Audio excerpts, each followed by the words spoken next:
Assalamualaikum dan salam sejahtera.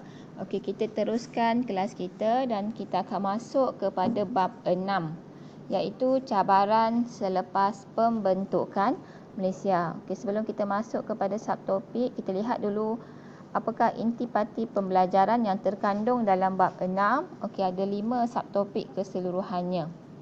So, untuk hari ini kita akan lihat dulu kepada subtopik yang pertama iaitu cabaran dalaman Malaysia. Okey, ini tajuk kita pada hari ini. Okey, selepas pembentukan Malaysia, negara menghadapi cabaran dalaman kerana mempunyai penduduk yang terdiri daripada pelbagai latar belakang kaum dan juga etnik.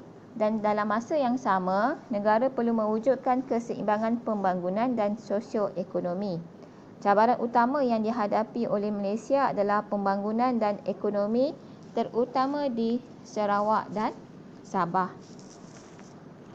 Malaysia juga menghadapi cabaran dalam persaingan politik yang boleh menggugat perpaduan kaum. Terdapat juga ancaman komunis yang boleh menjadi cabaran kepada keamanan dan keselamatan negara. Okay, kita lihat dulu apakah cabaran yang dihadapi oleh Malaysia. Okay, yang pertama adalah cabaran pembangunan dan sosioekonomi di Sarawak. Pembentukan Malaysia telah menawarkan peluang ekonomi yang lebih luas kepada semua negeri. Hasil bahan asli yang disumbangkan oleh Sarawak dan Sabah meningkatkan lagi jumlah ekspor negara.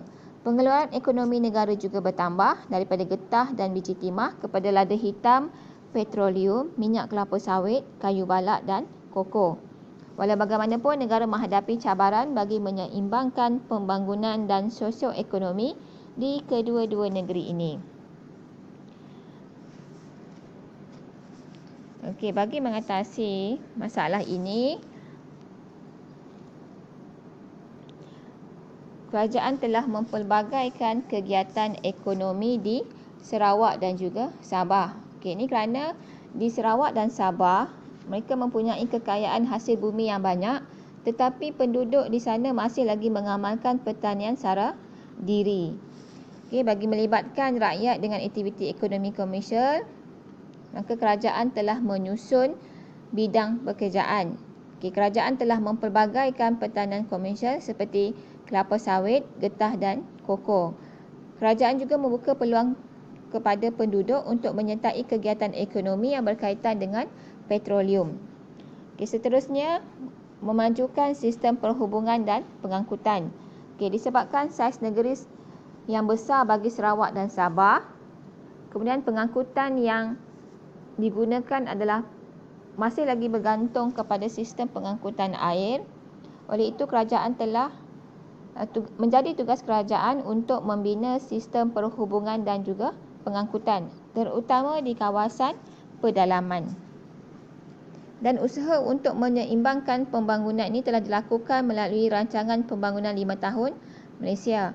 Dan Sarawak dan Sabah ini telah dimasukkan dalam rancangan Malaysia yang pertama bermula pada tahun 1966. Okay, seterusnya adalah untuk memajukan sistem pendidikan.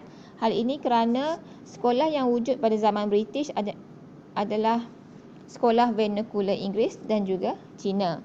Kemudian kedua-dua sekolah ini juga terletak di kawasan bandar dan menjadi kesukaran kepada penduduk di kawasan pedalaman untuk mendapat peluang pendidikan secukupnya.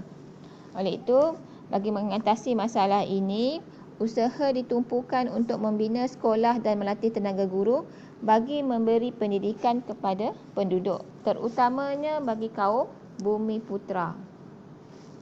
Kemudian kita lihat kepada cabaran yang kedua iaitu cabaran politik di Malaysia. Okay, ini adalah berlaku disebabkan apabila 21 orang ahli Kaunsil Negeri tidak berpuas hati dengan kepimpinan Stephen Kalong Ningkan iaitu Ketua Menteri Sarawak. Dan beliau telah dipecat oleh Gubernur pada Jun 1966. Okay, kemudian Stephen Kalong ini telah mencabar tindakan pemecatan beliau di Mahkamah Tinggi Sarawak dan telah memenangi kes ini.